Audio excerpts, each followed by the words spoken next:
प्यारे बच्चों, मैं वेद प्रकाश श्री साईं कोचिंग सेंटर कीरतपुर से और मैं तुम्हें एक्टिव पैसिव के बारे में बताने जा रहा हूँ जो कक्षा 10, 11 और 12 के एग्जाम में आते रहते हैं सेंटेंस।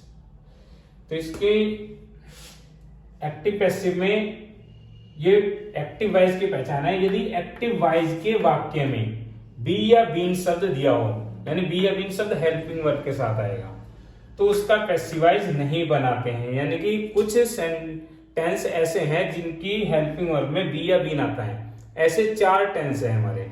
एक तो है प्रेजेंट परफेक्ट कॉन्टिन्यूअस, दूसरा है पास्ट परफेक्ट कॉन्टिन्यूअस, और तीसरा है फ्यूचर परफेक्ट कॉन्टिन्यूअस, और चौथा है फ्यूचर कॉन्टिन्यूअस। ये 4 टेंस ऐसे हैं जिनका पैसिवाइज नहीं बनता। बाकी जो 8 टेंस हैं उनका पैसिवाइज बनेगा, और पैसिवाइज बनाते समय निम्नलिखित हेल्पिंग वर्ब का प्रयोग करते हैं। टेंस है नंबर 1 प्रेजेंट इंडेफिनिट।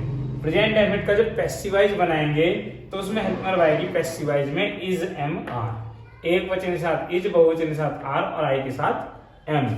यदि सेंटेंस प्रेजेंट कॉन्टिन्यूअस का है तो उसमें हेल्पिंग वर्ब आएगी इज एम आर के साथ बीइंग आ जाएगा, बीइंग। यदि प्रेजेंट परफेक्ट है तो उसमें हेल्पिंग वर्ब आएगी हैज बीन और हैव बीन। यदि प्रेजेंट पास्ट इंडेफिनिट है, यदि पास्ट इंडेफिनिट का टेंस है तो पैसिवाइज बनाते समय हेल्पिंग वर्ब आएगी वाज या वर।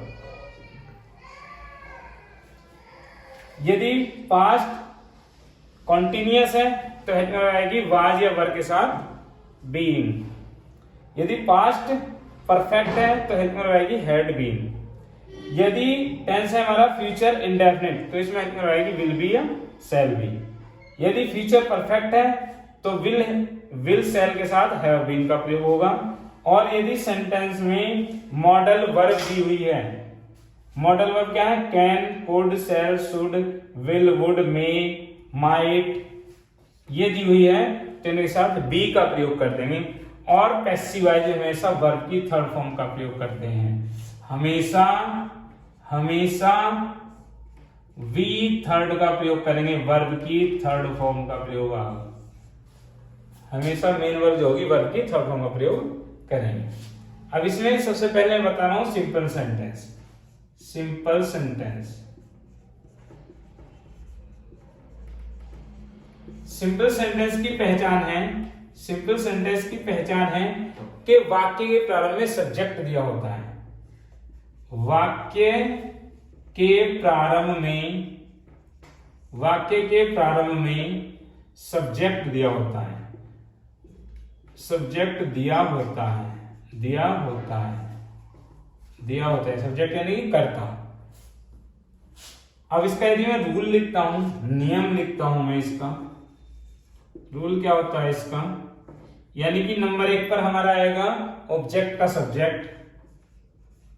ऑब्जेक्ट का सब्जेक्ट लिखेंगे नंबर 1 पर, प्लस नंबर 2 पर हेल्पिंग वर्ब लिखेंगे, प्लस नंबर 3 पर वी थर्ड लिखेंगे वर्ब की थर्ड फॉर्म, प्लस नंबर 4 पर लिखेंगे बाई शब्द, प्लस नंबर 5 पर लिखेंगे सब्जेक्ट का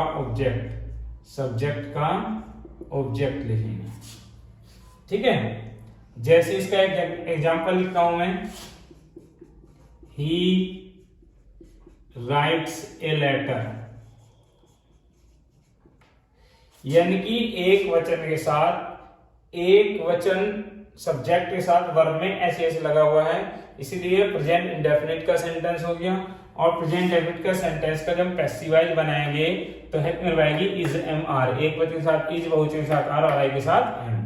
तो यहाँ हमारा ये तो सब्जेक्ट हो गया, ये वर्ब हो गई, और ये हो गया ऑब्जेक्ट। तो हमारा पहला रूल है ऑब्जेक्ट का सब्जेक्ट नंबर 1 पर लिखेंगे। ऑब्जेक्ट या ए लेटर को स्टार्टिंग में लिख देंगे, ए लेटर। नंबर 2 पर आएगी हेल्पिंग वर्ब। प्रेजेंट इंडेफिनिट में हेल्पिंग वर्ब क्या आएगी? इज आएगी, एक वचन है तो इज आ जाएगी।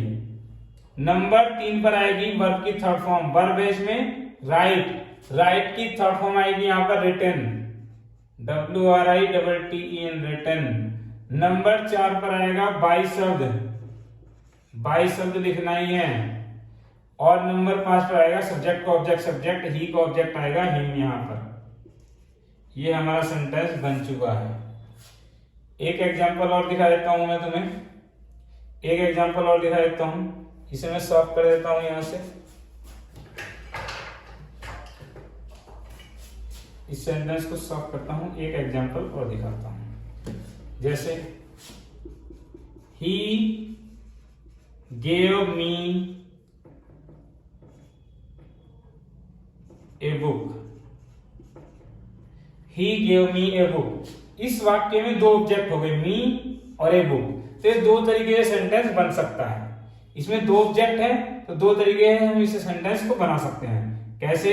एक यदि हम मी का सब्जेक्ट बना दें, यदि मी का मैं सब्जेक्ट बना दें, दो ऑब्जेक्ट है, मी का सब्जेक्ट है आई।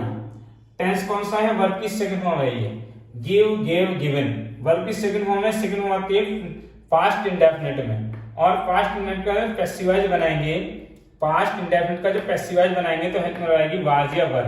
एक वचन के साथ वाज और बहुवचन के साथ वर। तो आई के साथ क्या आएगा? वाज, आई वाज, यानी कि ऑब्जेक्ट और सब्जेक्ट आ गया। नंबर 2 पर हेल्प में आ गई। नंबर 3 पर वर्ब की थर्ड फॉर्म आएगी। गेव की थर्ड फॉर्म क्या आएगी? Given, GIVEN, given.